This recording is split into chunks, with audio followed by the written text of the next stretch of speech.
రోమాపత్రిక 12వ అధ్యాయము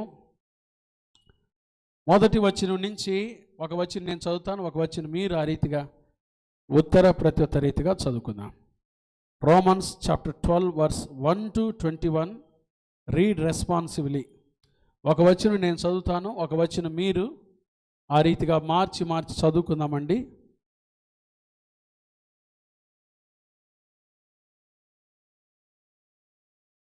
రోమాపత్రిక 12వ అధ్యాయము మొదటి వచనం నుంచి ఆఖరి వరకు వచ్చిన భాగాలు. కాబట్టి సహోదరులారా, పరిశుద్ధమును దేవునికి అనుకూలమునైన సజీవ యాగముగా మీ శరీరములను ఆయనకు సమర్పించుకునుడని దేవుని వాత్సల్యమును బట్టి మిమ్మల్ని బతిమాలు కొనుచున్నాను. ఇట్టి సేవ మీకు యుక్తమైనది.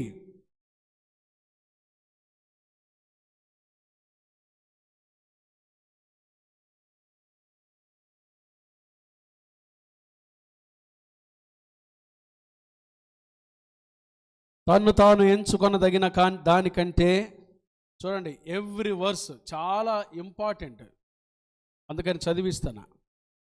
తన్ను తాను ఎంచుకొన తగిన దానికంటే ఎక్కువగా ఎంచుకొనక, దేవుడు ఒక్కొక్కరికి విభజించి ఇచ్చిన విశ్వాస పరిమాణ ప్రకారము తాను స్వస్థ బుద్ధి గల వాడొకటికై తగిన రీతిగా తన్ను ఎంచుకొనవలని నాకు అనుగ్రహింపబడిన కృపను బట్టి మీలోనున్న ప్రతి వానితోనూ చెప్పుచున్నాను.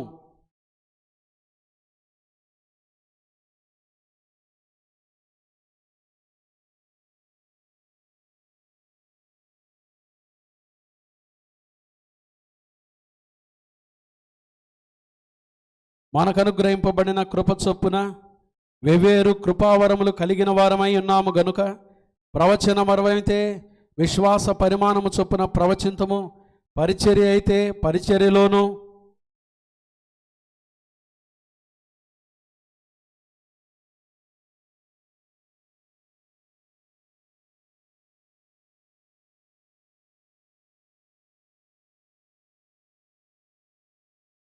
మీ ప్రేమ నిష్కపటమైనదై ఉండవలెను.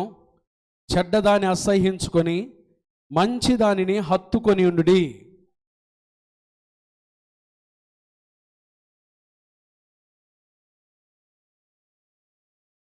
ఆసక్తి విషయంలో మాంద్యులు కాక ఆత్మయందు తీవ్రత గలవారై ప్రభువును సేవించుడి.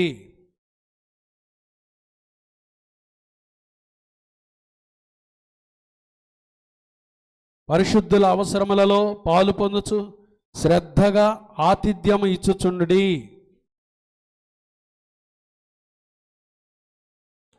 సంతోషించు వారితో సంతోషించుడి.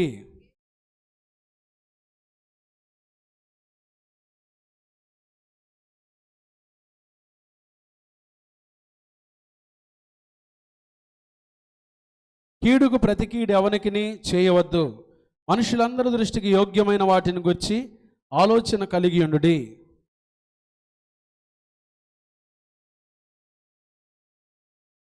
ప్రియులారా, మీకు మీరే పగ తీర్చుకొనక దేవుని ఉగ్రతకు చోటీయుడి. పగ తీర్చుట నా పని, నేనే ప్రతిఫలం ఇత్తును అని ప్రభు చెప్పుచున్నాడని వ్రాయబడి ఉన్నది.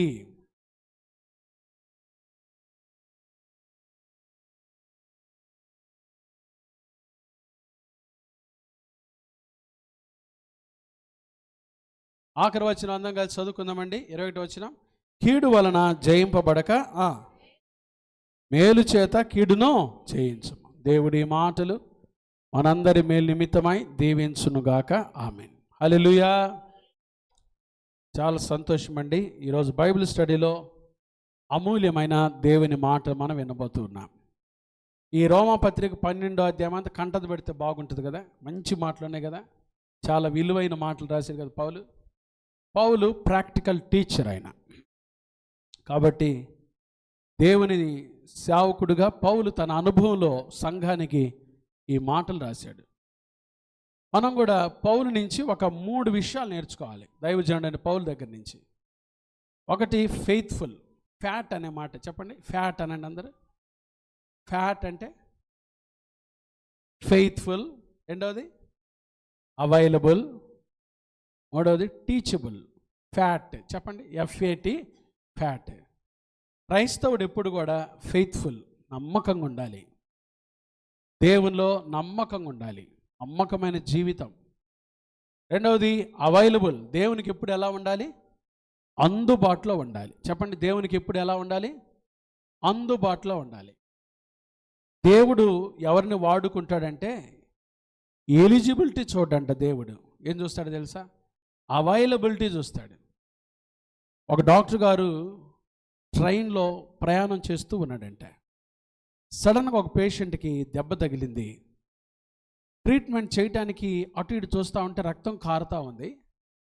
అక్కడ ఉన్న డాక్టర్ గారు అందరూ గుర్తుపట్టారు ఆ కంపార్ట్మెంట్లో. డాక్టర్ గారు రండి, కాస్త బ్లీడింగ్ అవుతూ ఉంది, మీరు వచ్చేదాన్ని చేయండి అంటే డాక్టర్ గారు అన్నారంట, నా దగ్గర ఏమి లేవు, ఇన్స్ట్రుమెంట్స్ లేవు, ఇన్స్ట్రుమెంట్స్ అవైలబుల్గా లేవు, కాబట్టి నేనేం చేయలేను.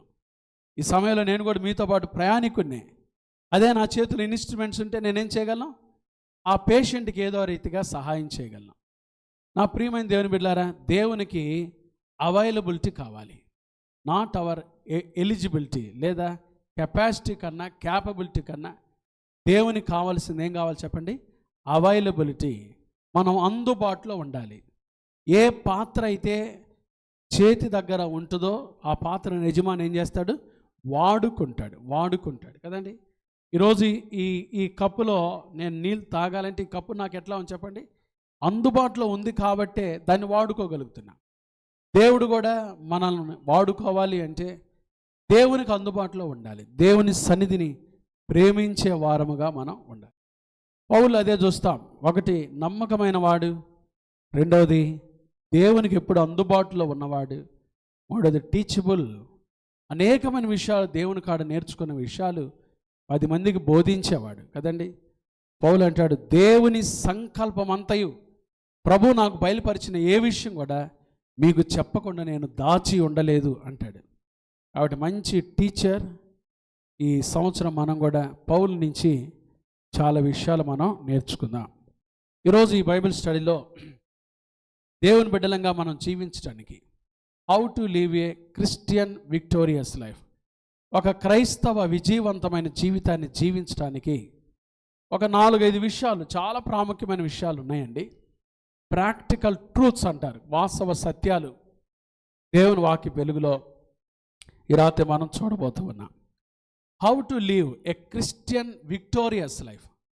క్రైస్తవుడిగా జీవించడం వేరు, క్రైస్తవ జీవితంలో విజయ జీవితం జీవించడం వేరు కదండి. క్రైస్తవుడిగా జీవించడం వేరు. ఏదో నామకార్థ క్రైస్తవులు ఎక్కువైపోయారు ఈ రోజుల్లో. మేము కూడా క్రిస్టియన్స్ మండి అని చెప్పుకునే వాళ్ళు ఎక్కువైపోయారు, కానీ క్రీస్తులో ఉన్న విజయవంతమైన జీవితం, క్రీస్తులో ఉన్న భక్తి జీవితం జీవించేవారు వేళ్ళ మీద లెక్క పెట్టచ్చు. చర్చికి వచ్చే వాళ్ళంతా క్రీస్తులో విజయవంతమైన జీవితాన్ని జీవిస్తారా? జీవించరు. ఇక్కడ వింటారు, బయటికి వెళ్ళిపోయిన తర్వాత లోకంలో కలిసిపోతున్నారు, లోకంలో దేవునికి అవమానకరంగా జీవిస్తూ ఉన్నారు. ఒక క్రైస్తవుడు ఒక విజయవంతమైన జీవితం జీవించాలి అంటే పౌలు ఇక్కడ ఈ అధ్యాయంలో చాలా విషయాలు బోధించాడండి, తెలియపరిచాడు. ఈ బైబిల్ స్టడీలో ఒక 4-5 విషయాలు దేవుని వాక్య వెలుగులో మనం ధ్యానం చేద్దాం. విందామా అందరం చక్కగా? మొదటి చూడండి, రోమాపత్రిక 12వ అధ్యాయము. రోమాపత్రిక 12వ అధ్యాయము మొదటి వచనం. కాబట్టి సహోదరులారా, పరిశుద్ధమును దేవునికి అనుకూలమునైన సజీవ యాగముగా మీ శరీరములను ఆయనకు ఏం చేయండి? సమర్పించుకొనుడని దేవుని వాత్సల్యమును బట్టి మిమ్మల్ని ఏం చేస్తున్నాను? బతిమాలు కొనుచున్నాను. ఇట్టి సేవ యుక్తమైనదంట. మొదటిది, మన శరీరములు దేవునికి ఏం చేయాలి? సమర్పించుకోవాలి. We have to surrender to our bodies to Christ. దేవునికి మన శరీరాలను సజీవ యాగముగా సమర్పించుకోవాలి. క్రైస్తవులు ఈరోజు ఎక్కడ గెలవలేకపోతున్నారంటే వారి శరీరమే వారికి ఏమైపోయింది చెప్పండి? శత్రువు అయిపోయిందండి. శరీరాన్ని జయించలేకపోతూ ఉన్నారు కదండి. పౌలు అదే రాస్తాడు. చూడండి, రోమాపత్రిక 12వ అధ్యాయము. రోమాపత్రిక 12వ అధ్యాయం బాగా చదువుదామండి ఈ వచనాలు. రోమాపత్రిక 12వ అధ్యాయము 15వ వచనం 16వ వచనం చూడండి. 15-16 వచనాలు. 14 కూడా చదువుదాం, తప్పేముంది. అందరితో సమాధానమును పరిశుద్ధత. చదవండి. హెబ్రీలకు రాసిన పత్రిక, హెబ్రీ పత్రిక 12వ అధ్యాయము 14వ వచనం నుంచి చదువుదాం. హెబ్రీ పత్రిక 12వ అధ్యాయము 14 నుంచి. అందరితో సమాధానమును పరిశుద్ధతయు కలిగింటకు ప్రయత్నించుడి. పరిశుద్ధత లేకుండా ఎవడునో ప్రభువును చూడడు. చూడండి, ఇప్పుడు రాస్తున్నాడు, మీలో ఎవడైననో దేవుని కృపను పొందకుండా తప్పిపోవునేమో అనియు, చేదైన వేరు ఏదైనను మొలిచి కలవరపరచుట వలన అనేకులు అపవిత్రులై పోవుదురేమో అనియు, ఒక పూట కూటి కొరకు తన జ్యేష్ఠత్వపు హక్కు నమ్మివేసిన ఏశావు వంటి భ్రష్టుడైనను వ్యభిచారిని ఉండునేమో అనియు. చూశారండి, ఏశావు ఆశీర్వాదం పొందుకోలేకపోవడానికి కారణం ఏంటి చెప్పండి? దేనికోసం చెప్పండి? ఒక్క పూట దేనికోసం? ఒక్కరోజు ఫాస్టింగ్ ఉండలేకపోయాడండి. ఒక్కరోజు ఏముండలేకపోయాడు? ఫాస్టింగ్ ప్రేయర్ చేయలేకపోయాడు. ఒక్కరోజు తన శరీరాన్ని ఏం చేయలేకపోయాడు? నలగొట్టుకోలేకపోయాడు. దేవుని సన్నిధిలో శరీర వాంఛలను జయించలేకపోయాడు. ఒకనాటి సంతోషం కోసం తన శరీరాన్ని ఏం చేశాడంట? అమ్మి వేసుకున్నాడంట కదా. ప్రియమైన దేవుని బిడ్డలారా, క్రైస్తవ విశ్వాస జీవితం ప్రారంభమైంది ఎక్కడంటే, మన శరీరాలు దేవునికి ఏం చేయాలి? సజీవ యాగముగా ఏం చేయాలి చెప్పండి? సజీవ యాగముగా. ఎలా అంట చెప్పండి? సజీవ, as a living sacrifice to God. దేవునికి సజీవ యాగముగా కదండి. ప్రార్థనకు వస్తాం, కానీ ఇంటికి వెళ్ళిపోగానే ఏదైనా ఒక మంచి సీరియల్ వచ్చిందంటే వెంటనే ఏమవుతాం? ఎడిక్ట్ అయిపోయి కూర్చుంటాం. ఏదైనా ఒక సినిమా రాగానే వెంటనే కాసేపు చూడాలి కదా అని చెప్పి కూర్చొని చూస్తాం. వెంటనే ఏమైపోద్ది మన తలంపులు? వెంటనే ఏమైద్ది అండి? ఒక మాట చెప్పంటారా? ఈరోజు మీరు వాడుతున్న డిటర్జెంట్ సోపులు ఉన్నాయి. సోపులు యాడ్ ఎంతసేపు వచ్చిందండి? టీవీలో యాడ్ 2-3 నిమిషాలు కూడా ఉండదు, సెకండ్సే. 15 సెకండ్స్ 16 సెకండ్స్, మ్యాక్సిమం ఉంటే 30 సెకండ్స్. ఒక యాడ్ 30 సెకండ్స్ ఉంటే అది చూసి వెంటనే మనం ఏమైపోతున్నాం? మైసూర్ శాండిల్ సోప్ వాడాలరా, లేకపోతే ఇంకోటి. ఒక చిన్న 30 సెకండ్ల నిడివి గల ఒక వీడియోకే ఆ సోపు కొనాలని, ఆ కాఫీ తాగాలని, ఆ టీ తెచ్చుకోవాలని అంత అట్రాక్ట్ అయిపోతున్నామే. భాగమైన 1 గంటన్నర చూసే సినిమా మీ జీవితాన్ని ఎంత ప్రభావితం చేస్తుంది, ఎంత స్పాయిల్ చేస్తుంది మీ శరీరాన్ని. దేవునికి లోబడకుండా మీ శరీరాన్ని ఎట్లా ప్రక్కకి తిప్పిద్దో ఆలోచించేయండి. క్రైస్తవుడు మొట్టమొదట విక్టోరియస్ లైఫ్, విజయ జీవితం జీవించాలంటే మన శరీరాలను చెప్పండి, మన శరీరాలను ఏం చేయాలి చెప్పండి? సజీవ యాగముగా దేవునికి సమర్పించాలి. ఇదే పౌలు కొరింథీ సంఘానికి రాస్తున్నాడు. చూడండి, కొరింథీలకు రాసిన మొదటి పత్రిక 6వ అధ్యాయము 13వ వచనం నుంచి చదువుకుందాం. కొరింథీలకు రాసిన మొదటి పత్రిక 6వ అధ్యాయము 13వ వచనం. భోజన పదార్థములు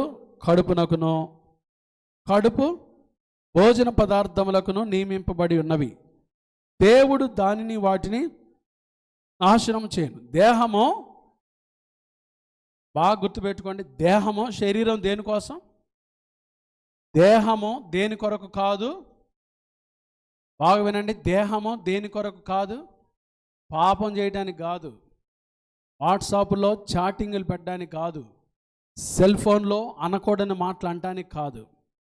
దేవుడు ఎందుకు ఈ దేహాన్ని ఇచ్చింది? పిల్లలు పాడతారు కదండి, నా కళ్ళు, కాళ్ళు, చేతులు, ముక్కు, head and toes and knees and toes పాడతారు కదండి. ఆల్ బిలాంగ్స్ టు జీసస్ అని పాడతారు కదండి. ఎందుకు దేవుడు మనకి ఈ దేహాన్ని ఇచ్చింది చెప్పండి? దేహము, చదవండి ఆ మాట. దేహము, అందరు చదవండి ప్లీజ్, రీడ్ ఆల్ టుగెదర్, అందరం కలిసి చదువుదాం. దేహము జారత్వము నిమిత్తము కాదు కానీ, ఇప్పుడు చెప్పండి, దేహము దేని కొరకు చెప్పండి? దేహము దేని కొరకు? ఇప్పుడు చెప్పండి గట్టిగా, దేహము దేని కొరకు? మరి ప్రభువు కొరకు, ప్రభు ఇచ్చిన ఈ దేహాన్ని ప్రభువు కొరకు వాడుతున్నామా? ప్రభు పరిచర్య కొరకు ఉపయోగిస్తున్నామా? చెప్పండి. దేహము ప్రభువు నిమిత్తమే, ప్రభువు దేహము నిమిత్తమే. 15 వచనం, మీ దేహములు క్రీస్తునకు ఏమై ఉన్నవి? అవయవములై ఉన్నవని మీరు ఎరుగరా? నేను క్రీస్తు యొక్క అవయవములను తీసుకొని వేశ్య యొక్క అవయవములుగా చేయుదునా? బాబా, ఎంత చక్కగా రాశాడో చూడండి, ఎంత చక్కగా రాశాడో చూడండి. దేహము ప్రభువు నిమిత్తమే. దేవుడి కళ్ళు ఇచ్చింది సినిమా చూడటానికి కాదు. దేవుడి కళ్ళు ఇచ్చింది పాపం చూడటానికి కాదు. దేవుడి నోరిచ్చింది పాపం మాట్లాడటానికి కాదు. చెప్పండి, దేని కొరకు? ఇప్పుడు చెప్పండి, దేని కొరకు? ప్రభు కొరకు. ప్రభు కొరకు జీవించాలని, ప్రభు విషయాలు చూడాలని, నశించిపోతున్న ఆత్మలు చూడాలని. ఈ భయంకరమైన దుర్దినాల్లో యేసు ప్రభు జన సమూహాలను చూచాడు. ఏం చూశాడు? వారు కాపరలేని గొర్రెల వలె విసికి చెదరినందున వారి మీద ఏమయ్యాడు? కనికరపడ్డాడు. చూడండి, ప్రభు చూపులు ఏం చూస్తున్నాయో మనం చూసాయి. ఇంటికి పోయిన తర్వాత, ఇంత వాక్యమని కూడా ఇంటికి పోయిన తర్వాత చూసాయి అన్ని సినిమాలే. అదేముందిలేండి, కాసేపు కాలక్షేపం. కాదు, దేవుని బిడ్డలు అసలు చూడకూడదు. ఎందుకో తెలుసా? గలతీయులకు రాసిన పత్రిక, గలతీ పత్రిక, పౌలు ఎంత చక్కగా ఈ విషయాలు రాశాడంటే, గలతీయులకు రాసిన పత్రిక 5వ అధ్యాయము 23-24 వచనాలు చదువుకుందాం. గలతీ పత్రిక 5వ అధ్యాయము 23-24 వచన. ఇట్టి వాటికి విరోధమైన నియమమేదీ లేదు. క్రీస్తు యేసు సంబంధులు శరీరమును దాని ఇచ్చలతోనూ దురాశలతోనూ ఏం వేశారు? చెప్పరే గట్టిగా, ఏం వేశారు? మనం వేసామా? సిలువ వేసామా? ప్రార్థనకు వస్తున్నాం కానీ బూతులు మాట్లాడకుండా నోటికి సిలువ వేసామా? చూడకూడని విషయాలు చూడకుండా కళ్ళకు సిలువ వేసామా? చేయకూడని పనులు చేయకుండా చేతులకు సిలువ వేసామండి. ఎడున్నంతసేపు ఉంటాం లోకంలోకి వెళ్ళి మరలా లోక సంబంధమైన జీవితమే. నా ప్రియమైన దేవుని బిడ్డలారా, పౌలు చాలా గంభీరమైన విషయాలు ఈ అధ్యాయంలో రాస్తున్నాడు సంఘానికి. మీరు సజీవ యాగముగా, ఎట్లంటే చెప్పండి, సజీవ యాగంగా మీ శరీరములను ఆయనకు సమర్పించుకునుడని మిమ్మల్ని బట్టి దేవునికి బతిమాలు కొనుచున్నాను. బతిమాలు ప్రార్థన చేస్తున్నాడు. సజీవ యాగముగా, as a living sacrifice to God. దేవునికి సజీవ యాగముగా మనల్ని మనం సమర్పించుకోవాలి. మన శరీరం ద్వారా దేవునికి మహిమ తేవాలి. ప్రభా, నేనేది చేసినా, నా కళ్ళతో చూసినా, నా నోటితో మాట్లాడినా, నా చెవులతో విన్నా, నా చేతులతో పనిచేసినా, నేను ఏ స్థలానికి వెళ్తున్నా నీకు మహిమ తేవాలి. All glory to God. నీకు మహిమ తేవాలి ప్రభా, కదండి. అది సజీవ యాగంగా సమర్పించుకోవటం అండి. కాబట్టి నా ప్రియమైన దేవుని బిడ్డలారా, పౌలు ఒక క్రైస్తవుడు విజయ జీవితం జీవించాలంటే మొట్టమొదటిగా తన శరీరాన్ని దేవునికి ఏం చేయాలి చెప్పండి? సమర్పించుకోవాలి. సజీవ యాగముగా. చెప్పండి ఎలా అంట? శరీరమే భయంకరమైన పాపాల నిలయం, కదండి. ఏమొస్తుంది ఈ శరీరంలో నుంచి? ఇదే గలతీ పత్రిక చూడండి 5వ అధ్యాయము, గలతీ పత్రిక 5వ అధ్యాయము 19 చదవండి. ఆ లిస్ట్ అందరం తీద్దాం బైబిల్ అంతా. గలతీ పత్రిక 5వ అధ్యాయము 19 వచనం. శరీర కార్యములు స్పష్టమై ఉన్నవి, అవేవనగా చూడండి. మొట్టమొదటి లిస్టులో ఏముంది చూడండి, ఏం రాశారండి? జారత్వము.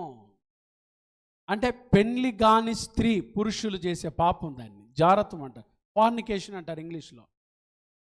పెళ్ళి కాకుండా ఒక స్త్రీ పురుషుడితో చేసే పాపం, ఇట్స్ కాల్డ్ ఫార్నికేషన్, జారత్వము, కదండి. ఈ రోజులు ఇది ఎక్కువైపోయింది కదండి. పిల్లలు పెళ్ళిళ్ళు కాకుండానే యవ్వన ప్రాయంలో ఉండగానే ఎవడో పెళ్ళి అయిన 3 పిల్లలు 4 పిల్లలు ఉన్నోడితో, ఇంత భయంకరం అండి. ఎంత భయంకరం అండి. జారత్వం శరీర కార్యాల్లో మొట్టమొదటి లిస్ట్ ఏదో చూడండి. జారత్వము, ఆ తర్వాత అపవిత్రత, ఆ తర్వాత కాముకత్వము, విగ్రహారాధన, అభిచారము, ద్వేషములు, కలహము, మత్సరములు, క్రోధములు, కక్షలు, భేదములు, విమతములు, అసూయలు. ఏంటి అండి? ప్రభుకి మన శరీరం ఇచ్చిన తర్వాత మనలో ఏముండకూడదు? అసూయ ఉండకూడదు. చెప్పండి, అసూయ ఉండకూడదు. అసూయకి కొన్ని పదాలు చెప్పండి. ద్వేషము, వాళ్ళు చెప్పింది నాకు. మరి ఇంకా ఈర్ష్య, వెరీ గుడ్. అసూయకి కుళ్ళు, వ్యసనం, ఇంకా ఆశముగా చెప్పింది. అసూయ అంటే అర్థం ఏందో తెలుసా? కడుపు మంట. అసూయ అంటే అర్థం ఏంటో తెలుసా? అస్సలు అర్థం ఏంటో తెలుసా? అసూయకి కడుపు మంట. కడుపు మంట. యేసు ప్రభుని సిలువేసింది కూడా రోమా సైనికులు దేంతో తెలుసా? అసూయ ద్వారానే. పిలాతుకు అర్థం కాల. ఈయన ఏం చేశాడు? ఆయన నీతిమంతుడు అంటే వాళ్ళకి కడుపు మంట. యేసయ్యను చూసి కడుపు మంట. అసూయ అంటే అది కరెక్ట్ మీనింగ్, అక్షరార్థమైన అర్థం. తెలుగులో పర్యాయ పదం అసూయకి కడుపు మంట. లోపల కడుపులో మంట ఉంటే మనం ఏమంటాం? మంట వస్తుంది ఏమంటాం చెప్పండి? గ్యాస్ వచ్చింది అంతే కదా. ఏందండి, ఏం తెలియనట్టుగా కొత్తగా వింటున్నట్టు. ఏమంటారు? కడుపు మంటగా ఉందంటే ఏమంటారు? ఆ గ్యాస్ ఫామ్ అయిందండి. ఏం వేసుకోండి? ఒక జింటాకో, ప్యాంటాపో, గ్యాస్ ఫాస్ట్ ఏదో ఒకటి, జీరా రైస్, జీరా వాటర్ ఏదో తాగండి అంటారు కదండి. అంటాం మనం. ఆ కడుపు మంట వేరు, ఇది అసూయ భయంకరమైందండి. ఈ మంట వేరు. గ్యాస్ నుంచి వచ్చే మంట కంటే కూడా భయంకరమైన మంట. చూడండి, ఇవన్నీ శరీర కార్యాలు. అసూయలు 21వ వచనం. తర్వాత మత్తతులు, అల్లరితో కూడిన మొదలైనవి ఎట్సెట్రా. ఇంకా ఉన్నాయి అంట, అని అయ్యగారు కొన్నే రాశారు. మొదలైనవి. వీటిని గురించి నేను మునుపు చెప్పిన ప్రకారం ఇట్టి వాటిని చేయువారు దేవుని రాజ్యమును స్వతంత్రించుకొనరని. కాబట్టి దేవుని బిడ్డలంగా శరీరమును సజీవ యాగంగా మనం దేవునికి ఏం చేయాలి చెప్పండి? సమర్పించుకోవాలి. చెప్పండి, శరీరమును సజీవ యాగంగా మనం ఏం చేద్దాం దేవునికి? తర్వాత రోమాపత్రిక 12వ అధ్యాయం. మొదటిది, మన శరీరాలు. క్రైస్తవ విశ్వాస జీవితం, విజయవంతమైన విశ్వాస జీవితం జీవించడానికి మొదటిది మన శరీరాలు దేవునికి ఏం చేద్దాం? సజీవ యాగంగా సమర్పి. 2వ చూడండి, 9వ వచనం. మీ ప్రేమ నిష్కపటమైనదై ఉండవలెను, చెడ్డదాన్ని అసహించుకొని మంచి దానిని ఏం చేయండి? ఇంక లోపలికి వెళ్ళిపోతున్నాడు. చెడ్డదాన్ని అసహించుకోండి, మంచిదాన్ని ఏం చేయండి? చాలా విలువైన మాట అండి ఇది. కానీ మనం ఏం చేస్తాం?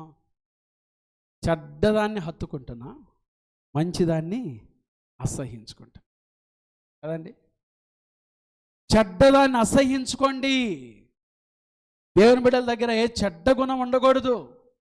అవన్నీ బాగుంటుందండి, అన్నీ బాగుంటుంది. కానీ పంపు దగ్గరికి వచ్చేసరికి ఆమెను పట్టుకోలేం. ఎందుకంట? పంపు దగ్గర ఆమె అసలు స్వరూపం బయటపడిద్దండి. కొంచెం కూడా ఓర్చుకోలేదండి. ఇంకప్పుడు లేచిదండి జగడానికి కదండి. వాళ్ళంతా బాగుంటారండి, కానీ దేవునికి ఏదైనా దశం భాగం ఇవ్వాలంటే వాళ్ళ మనసు అమ్మో సహకరించదండి కదండి. అంతా బాగుంటారండి, భక్తిలో బాగుంటారండి, ప్రార్థనకు వస్తారండి, కానీ దేవునికి దశమ భాగం ఇవ్వాలంటే, పరిచర్యకి ఏదైనా దశమ భాగం ఇవ్వాలంటే, దేవుని పరిచర్యలో ఏదైనా సహకరించాలంటే కదండి కానుకలు ఇవ్వాలి. దేవుని బిడ్డలుగా పరిచర్యకు పూర్తిగా సహకరించాలి. అంతా బాగుంటారండి, కానీ ఏదో కొన్ని విషయాల్లో మాత్రం లోకంలో కలిసిపోదు. ఆ ప్రియమైన దేవుని బిడ్డారా, బైబిల్ ఏం చెప్తుందో ఒక మాట చూద్దాం. చూడండి, సామెతల గ్రంథం 8వ అధ్యాయము. సామెతల గ్రంథము 8వ అధ్యాయం. ఆ మాట చూడండి, 13వ వచనం చదవండి. సామెతలు 8:13. యెహోవా యందు భయభక్తులు కలిగిండుట ఏం చేయటం అంట? చెప్పండి. యెహోవా యందు భయభక్తులు కలిగి ఉండుట చెడుతనమును, ఏదో ఒక రోజా, 2 రోజులా, 1 వారమా, 1 నెల, మన బ్రతుకు దినములన్నిటిలో చెడ్డదానిని ఏం చేయాలి? మనం అసహ్యించుకోవాలి, మంచిదానిని అట్లా చేస్తే ఏముందో చూడండి. ఆ చెడ్డదాన్ని అసహ్యించుకొని మంచి విషయాలు మనం ఎప్పుడైతే దేవుని హత్తుకొని జీవిస్తామో, బైబిల్ ఏం చెప్తుందో తెలుసా? సామెతల గ్రంథం 3వ అధ్యాయము 7-8 వచనాలు చూడండి. ఇప్పుడు సామెతల గ్రంథం 3వ అధ్యాయము 7-8 వచనాలు. నేను జ్ఞానిని కదా అని నీవు అనుకొనవద్దు, యెహోవా యందు భయభక్తులు కలిగి చెడుతనం విడిచిపెట్టుమో, అప్పుడు నీ దేహమునకు ఆరోగ్యమును, నీ ఎముకలకు. చూడండి, చాలామంది దేహంలో ఆరోగ్యం లేకపోవడానికి కారణం ఏంటో తెలుసా? ఇంకా చెడుతనాన్ని ఏం చేయలేకపోతున్నారు. ఆడుందే చెప్పండి, చెడుతనాన్ని ఏం చేయలేకపోతున్నా? చెప్పండి, చెడుతనాన్ని ఏం చేయలేకపోతున్నా? కొన్ని స్టాంపు గుద్దినట్టుంటాయి మనలో, అవి బయటికి బాటలా. విత్తనాలు విత్తుకుంటే వెళ్తున్నాడు. కొన్ని విత్తనాలు ఎక్కడ పడ్డాయి? త్రోవ ప్రక్కన పడ్డాయి. ఆకాశ పక్షులు వచ్చి ఏం చేసినాయి? తినిపోయినాయి. కొన్ని విత్తనాలు ఎక్కడ పడ్డాయి?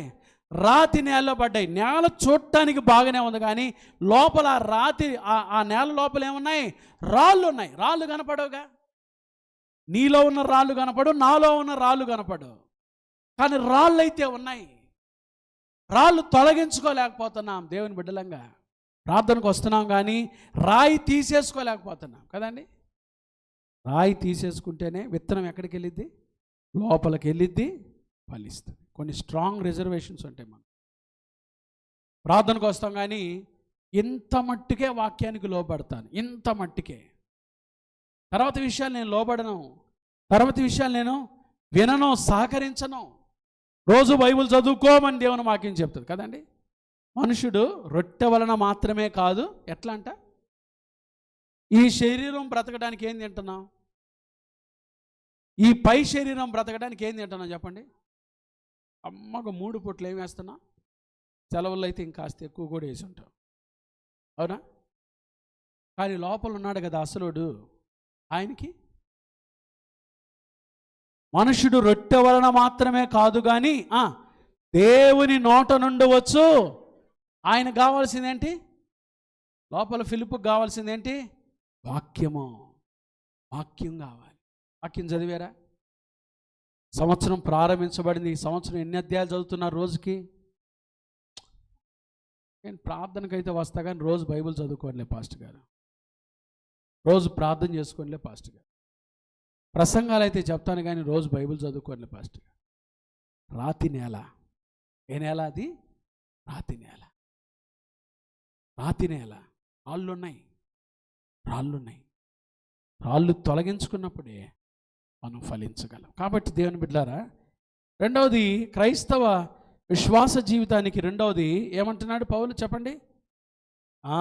చెడ్డదాన్ని అసహించుకొని మంచి దానిని హత్తుకొని. 3వ చూడండి, 11వ వచనం. ఆసక్తి విషయంలో మాంద్యులు కాక ఆత్మయందు తీవ్రత గలవారై. చెప్పండి, ఆత్మయందు ఎలా ఉండాలంట? తీవ్రత అనే మాటల నుంచి ఎవరు వచ్చారని చెప్పాను? మీరు తీవ్రత అనే మాటల నుంచి ఒకళ్ళు వచ్చారని చెప్పాను. నేను మాట దేనికి ఉపయోగిస్తారు? తీవ్రవాదులు, ఎక్స్ట్రీమిస్ట్. తీవ్రవాదులు అనే పదం ఇక్కడే వచ్చింది. ఆత్మయందు తీవ్రత గలవారై. ఎలా అంట? ఆసక్తి విషయంలో మాంద్యులు కాక ఆత్మయందు ఎలా అంట? తీవ్రత గలవారై. తీవ్రత. ఏదో గుడికి వచ్చామంటే వచ్చాం కాదు. తీవ్రతతో వింటున్నారు వాక్యాన్ని. వింటే నేను ఆదివారం చెప్పింది ఇప్పుడే మర్చిపోయారు. నేను ఆదివారం చెప్పింది వెంటనే మర్చిపోయారు. చూసారా? తీవ్రత లేదు మనలో కదా. ప్రార్థనకు వస్తాం, చెప్పేటప్పుడు నిద్రపోతాం. తీవ్రత లేదు కదండి. కొన్ని మనకి ఇంట్రెస్టెడ్ విషయాలు ఉంటాయి, అవి మాత్రం బయటకు పోయి ఇప్పుడు అబ్బా వినండమ్మా గంటా పదంగా అంటే అట్లనే కళ్ళు పెట్టి నోరిట్టు పెట్టి నోట్లో దోమలు పోయేది కూడా తెలియక వింటామండి కదా. తీవ్రత లేదు. పౌలు అంటున్నాడు, తీవ్రత గలవారై ప్రభుని సేవించండి. ఆసక్తి విషయంలో మాంద్యులుగా ఉండద్దు. చాలామంది ఆసక్తి విషయంలో ఏమైపోతున్నారు చెప్పండి? ఆసక్తి తగ్గిపోతుంది ఈ రోజుల్లో. ఈ కడవరి దినాల్లో ప్రభు కొరకైనా ఏం తగ్గిపోతుంది? ఆసక్తి తగ్గిపోతుంది. కుటుంబ ప్రార్థన లేవు, భార్యాభర్తలు కలిసి ప్రార్థన చేసుకునే ప్రార్థన జీవితం లేదు, ఇంట్లో ప్రార్థన లేదు, ఆసక్తి తగ్గిపోతూ ఉంది. బైబిల్లో చూడండి ఏమంటాడో. హెబ్రీలకు రాసిన పత్రిక 6వ అధ్యాయం. పౌలు హెబ్రీ పత్రిక 6వ అధ్యాయం 11-12 వచనాలు చూడండి ఏమంటాడో. హెబ్రీ పత్రిక 6వ అధ్యాయం 11-12 వచనాలు. మీరు ఏం కాక ఏ మందులు? పారాసెటమాల్. ఏం మందులు? మందులు అంటే ఒక ఆయన ఇట్టని చదివాడు, మీరు మందులు కాక. ఏం మందులు అబ్బా? మేమేం మందులు? మీరు మందులు కాక విశ్వాసము చేతను ఓర్పు చేతను వాగ్దానములను స్వతంత్రించుకొని వారిని పోలి నడుచుకున్నట్లుగా మీలో ప్రతి వాడును మీ నిరీక్షణ పరిపూర్ణమగు నిమిత్తము మీరు ఇదివరకు కనపరిచిన ఆసక్తిని ఎప్పుడు దాకా అంటే తుదమట్టుకు కనపరచవలనని. ఆసక్తి ఉందా? రోజు రోజుకి మన ఆసక్తి తగ్గిపోతూ ఉంది. అయితే క్రీస్తులో ఆసక్తి విషయంలో మాంద్యులు కాక ఆత్మయందు తీవ్రత గలవారై ప్రభుని ఏం చేద్దాం? సేవించేద్దాం. ఆఖరి చూడండి రోమాపత్రిక 12వ అధ్యాయము. ఆఖరిది అనగానే మీకు ఎంత సంతోషం వేసింది కదా. అయిపోయింది లేరా? ఇంకా అయిపోయింది లేరా? ఏందో ఈరోజు అందరూ చాలా నీరసంగా ఉన్నారు, చాలా బడలిగ్గా ఉన్నారు, చాలా నిద్రలో ఉన్నారు. వాళ్ళని బాధ పెట్టడం కూడా నాకు ఇష్టం లేదు. ఏంది ఇక్కడ మంచాలు వేసి పడుకోమంటే మాత్రం అసలు కమ్మగా వారం రోజులు నిద్ర ఇక్కడే పోయి తట్టుకున్నారు. కాబట్టి ఆఖరి విషయం చెప్పి నేను ముగించేస్తాను. 12వ అధ్యాయం 12వ వచనం. నిరీక్షణ గలవారై సంతోషించుచు శ్రమయందు ఓర్పు గలవారై ప్రార్థనయందు. విశ్వాస జీవితానికి ప్రాముఖ్యమైనది ప్రార్థన. ప్రార్థనకి పట్టుదల కావాలి. ప్రార్థనకి 4 విషయాలు కావాలి. ఒకటి, విశ్వాస సహితమైన ప్రార్థన. ప్రార్థనలు ఏముండాలి చెప్పండి? విశ్వాస సహితమైన ప్రార్థన. ప్రార్థనకి విశ్వాసం కావాలి. విశ్వాసంతో గొప్ప కార్యాలు మనం చూస్తాం. రెండోది, ప్రార్థనకి పట్టుదల కూడా కావాలి. పట్టుదలతో ప్రార్థన చేయాలి. మూడోది, ప్రార్థనకి ఏం కావాలి చెప్పండి? మీరు చెప్పండి. ప్రార్థన చేయాలంటే మనకు మూడోది ఒకటి కావాలి, ఆసక్తి కావాలి. ఏలియా మన వంటి మనుషుడే కానీ ఎలా ప్రార్థన చేశాడు? ఆసక్తి కావాలి. ప్రార్థనకి ఆసక్తి కావాలి. నాలుగోది, ప్రార్థనకి ఇంకోటి చెప్పండి.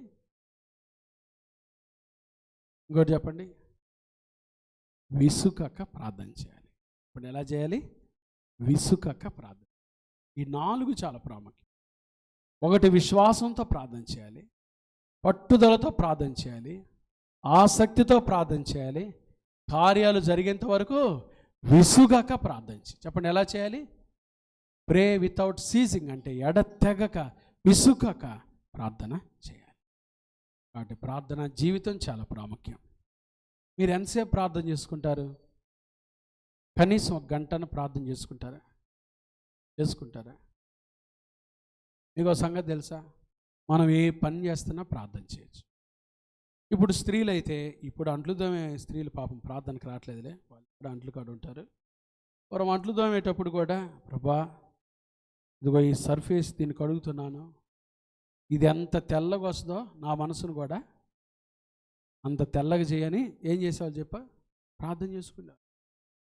బట్టలు ఉతికే వాళ్ళు కూడా, ప్రభా ఈ బట్టల్లో మట్టిని ఎలాగ నేను శుభ్రపరుస్తున్నాను, నువ్వు చాకల వాని సబ్బు వంటి వాడేవు కదా, నా బ్రతుకును కూడా శుద్ధి చేయ, శుభ్రం చేయ, నా మలినాన్ని కూడా కడుగయ్య.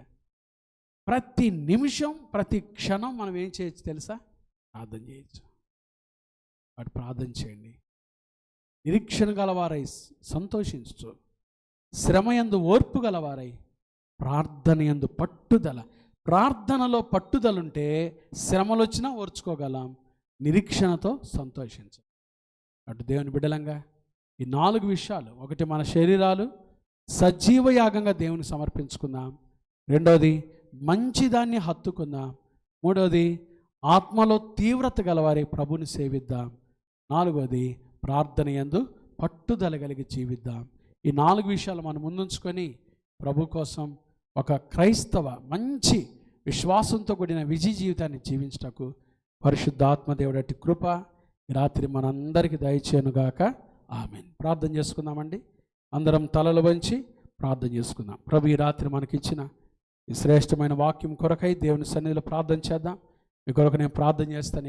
ఎవరు ఏ అవసరతలతో వచ్చారో ప్రార్థన చేద్దాం. మోకరించగలిగిన వారందరూ మోకరించండి. దేవుని సన్నిధిలో మోకాళ్ళు ఉన్న వాళ్ళందరూ చక్కగా, మోకాళ్ళు ఉన్నాయి పాస్టర్ గారు, మాకు పర్లేదండి, మా మోకాళ్ళు ఇంకా అనారోగ్యానికి దారి తీయలేదు, మా మోకాళ్ళు బాగున్నాయని దేవుని సన్నిధిలో ఎప్పుడు ప్రార్థన చేస్తున్నా మోకరించగలిగిన వారందరూ అందరూ కూడా మోకరించి 2 చేతులు ఎత్తి ప్రభు సన్నిధిలో ప్రార్థన చేద్దాం. మీ కొరకు ప్రార్థన చేస్తుండగా మీరు కూడా మీ కొరకు ప్రార్థన చేసుకోండి. ప్రభా, నా శరీరాన్ని సజీవ యాగంగా నీకు సమర్పించుకుంటాను. ఈ సంవత్సరం నా బ్రతుకులో నాయన సజీవ యాగంగా సమర్పించుకొని జీవిస్తానయ్యా. ప్రార్థన చేసుకోండి.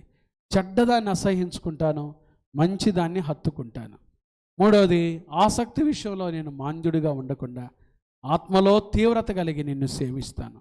నాలుగోది, ప్రార్థనలో పట్టుదల కలిగి జీవిస్తాను. ప్రభా, ఈ 4 నా ఆత్మీయ జీవితానికి అన్వయించుకొని నీ బిడ్డగా నేను జీవిస్తానని ప్రభు సన్నిధిలో మనల్ని మనం సమర్పించుకుంటూ ప్రార్థన చేసుకుందామండి. అందరూ మోకాళ్ళ మీద మోకరించగలిగిన వారందరూ కూడా చక్కగా మోకరించి దేవుని సన్నిధిలో ప్రార్థన చేసుకుందాం. ప్రభు ఇచ్చిన అమూల్యమైన అవకాశాన్ని బట్టి ప్రభువానికి స్తోత్రాలు. ఈ బైబిల్ స్టడీలో మాతో మాట్లాడిన 4 మాటలు మా శరీరాలను సజీవ యాగంగా, అవును తండ్రి, శరీరాన్ని మీకు సమర్పించుకోకుండా మేము ఈ క్రైస్తవ జీవితాన్ని జీవించలేం. మా శరీరాలు మీకు సమర్పించుకుంటున్నామయ్యా, సజీవ యాగంగా, యాజ్ ఎ లివింగ్ సాక్రిఫైస్, సజీవ యాగంగా మీకు సమర్పించుకుంటున్నాం. తండ్రి నీకు స్తోత్రాలు. విన్న వాక్యాన్ని మా హృదయంలో ఫలింపచేయండి. చెడ్డదాన్ని అసహ్యించుకుని ఏది చెడ్డదో ఏది మంచిదో మాకు తెలియపరుస్తున్నారా మీరు అనుదినము అనుక్షణం. చెడ్డదాన్ని అసహ్యించుకొని మంచిదాన్ని హత్తుకునే జీవితం మాకు దయచేయండి. మూడవది, ఆసక్తి విషయంలో మాంద్యులు కాక ఆత్మయందు తీవ్రత గలవారే మిమ్మల్ని సేవించే జీవితాలు మాకు దయచేయండి. ప్రార్థన యందు పట్టుదల కలిగి మేము నడుచుకోవడానికి సహాయం దయచేయండి. విసుగక ప్రార్థన చేయడానికి, విశ్వాసంతో ప్రార్థన చేయడానికి, ఆసక్తితో ప్రార్థన చేయటానికి, విశ్వాసంతో ప్రార్థన చేయటానికి, ప్రార్థన యందు పట్టుదలతో ప్రార్థన చేయటానికి కృప దయచేయండి. మా తండ్రి నీకు స్తోత్రం. పరిశుద్ధుడా, దయగల దేవా, ప్రేమా స్వరూపి నీకు స్తోత్రాలయ్యా. ఈ రాత్రి బైబిల్ స్టడీకి మమ్మల్ని తీసుకొచ్చి ఎత్తబడిన వాక్యాన్ని మీరు నీరు కట్టి ఫలింపచేయండి. క్రైస్తవ విశ్వాస జీవితం యొక్క విజయ జీవితం ఎలా జీవించాలో 4 విషయాలు మా ముందు ఉంచారు. ఒకటి, మీ శరీరాలు దేవునికి సజీవయాగంగా సమర్పించుకోండి అని బతిమాలుకుంటున్నాడు పౌలు, బతిమాలుకుంటున్నాడు దైవ సేవకుడు. ప్రభా, మేము కూడా మా జీవితాలు ప్రభా బతిమాడుకుంటున్నాం సంఘాన్ని, శరీరాలు సజీవయాగంగా సమర్పించుకోండి. మీరు ప్రభు దగ్గరికి వస్తున్నారు, ఇటు ప్రభు బలలో చేయి వేస్తున్నారు, బయటికి వెళ్ళిన తర్వాత దయ్యముల బలలో కూడా మీరు చేయి వేస్తున్నారు. ఎంత భయంకరమైన విషయం అయ్యా. కాబట్టి నాయన, మా విశ్వాస జీవితంలో చంచల మనసు తీసివేసి ప్రభా మేము జాగ్రత్త కలిగి సజీవ యాగంగా మా శరీరాలు సమర్పించుకొని బ్రతకడానికి సహాయం చేయండి. రెండవది విన్నాం, చెడ్డదాన్ని అసహ్యించుకొని మంచిదాన్ని హత్తుకొని ఉండి, బలమైన మాట ప్రభా, చెడ్డదాన్ని అసహించుకుంటే యెహోవా యందు భయభక్తులు కలిగి ఉండుట, అటువాడికి వాడి దేహమునకు ఆరోగ్యము, ఎముకలకు సత్తువ. కాబట్టి మా బ్రతుకులను ఆయన చెడ్డ విషయాలు అసహించుకొని మంచిదాన్ని హత్తుకొని ఉండడానికి సహాయం దయచేయండి. మంచిది మాట్లాడటానికి, మంచి విషయాలు వినటానికి, మంచి విషయాలు నేర్చుకోవటానికి ఆసక్తిని పుట్టించండి. ఆసక్తి విషయంలో మాంద్యులు కాక ఆత్మలో తీవ్రత గలవారై ప్రభుని సేవించడం మీ వాక్యం చెప్తుంది. ఆ తీవ్రత మాకు దయచేయండి, ఆత్మలో తీవ్రత దయచేయండి ప్రభు. మిమ్మల్ని సేవించే విషయాలు ఎక్కడ రాజీ పడకుండా ఆత్మలో తీవ్రత మాకు నేర్పించండి. ప్రార్థన యందు పట్టుదల మాకు నేర్పించండి. విన్న ఈ 4 మాటలు ఆత్మీయ జీవితానికి అన్వయించుకొని బ్రతుకుటకు సహాయం దయచేయండి. లైవ్లో చూస్తున్న బిడ్డలు దీవించండి. ఎవరైతే సంఘంలోనైనా ఈ రాత్రి బైబిల్ స్టడీ పాల్గొన్నారో బిడ్డలందరినీ దీవించండి. వారి వారి అవసరతలు తీర్చే దేవుడు మీరు నాయన. బిడ్డల అక్కర్లు తీర్చండి, కృప దయచేయండి.